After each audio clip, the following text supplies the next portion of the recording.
City, visiting 3 New Orleans restaurants serving up bites of the bayou.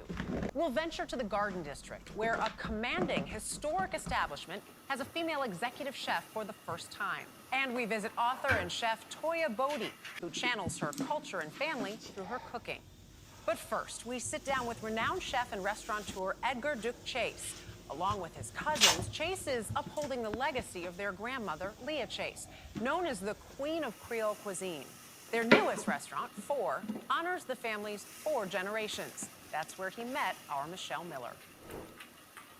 Gee, we're coming live. It doesn't take long to catch on. The Chapter 4 is a family affair. 3 cousins working in tandem. I know I need to order extra basil and... In the kitchen, Gavin Gaines is executive chef.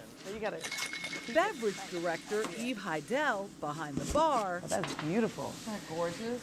I might need you to be my cocktail designer. Duke Chase, pleasure. And Edgar Dookie Chase IV, running the show. Chapter 4 is a celebration of the 4th generation. The 4th generation of Chases coming on board to lead the charge. It's a simple but elegant dining room featuring a large bar, outdoor patio, and walls adorned with African-American art. We still want you to get that fine dining feel, but in a very relaxed setting. In the end, it's the food reeling in the customers. My plate looks like Bernadette. That was delicious. This Gulf shrimp is really delicious. We sat down to make a plate of our own. So when you talk about all the beautiful pantry that we have here in New Orleans and Louisiana, we try to showcase all that great stuff here. There's corn makshu mixed with crawfish and smoky andouille, with a serving of blackened redfish and crab fried rice. You keep talking about that crab fried Oh, this rice. crab fried You rice is created amazing. that. I did. You know, we are known for jambalaya down here, right? Uh-huh. Which is a play on jollof rice. But I said, instead of jambalaya, let's honor our beautiful blue crab that we have here in Louisiana. Citrus glazed salmon atop pan-seared asparagus, a fried twist on oysters Rockefeller, and spicy smothered okra. Is there a new New Orleans cuisine that is being discovered here, or is it really leaning in on the time-tested traditions?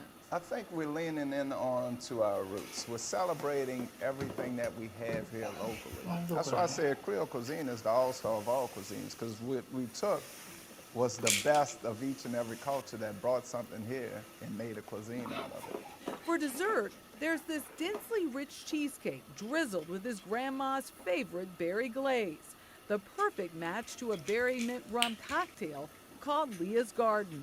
It tells a story of her working in that strawberry patch. That's right. I love it. Duke's original career plan was finance, but after getting his MBA, We all have degrees in so many different fields, but we all find our way back home, and home is the restaurant. he set off for culinary school at the Cordon Bleu in Paris. Confidence is the key, but I think that's what you taught me. But none of this would have been possible without his family legacy or that of his grandmother. I like to cook every day.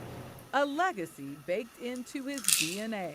We grew up doing everything, waiting tables, bussing tables, cashier, in the kitchen. But I got stuck in that kitchen and I just saw the love that my grandmother had just looking at the stove and commanding it.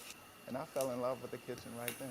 70 years ago, Leah Chase morphed her in-laws' corner bar and sandwich shop into a classic Creole dining room featuring white linen tablecloths topped with delicious food surrounded by walls of black art. Through the years, it was a safe haven for everyone, from freedom riders seeking refuge to blacks and whites secretly meeting during segregation. It's also played host to New Orleans' biggest street party. Happy Mardi Gras. Still does, with eats offered to parade goers in its wide-open backyard parking lot. But Duke's generation has expanded the family business to 2 eateries at Louis Armstrong International and Chapter 4 in downtown New Orleans. As an African-American restaurateur, there's much more that we think about than just hospitality. We think about community first. We think about the impact of our surrounding neighborhood. For Duke, that means bringing back the African American Museum in Treme, a vibrant business community in the 50s, blighted by construction of the interstate and later Hurricane Katrina. And this starts that revival process of bringing this neighborhood, this community back.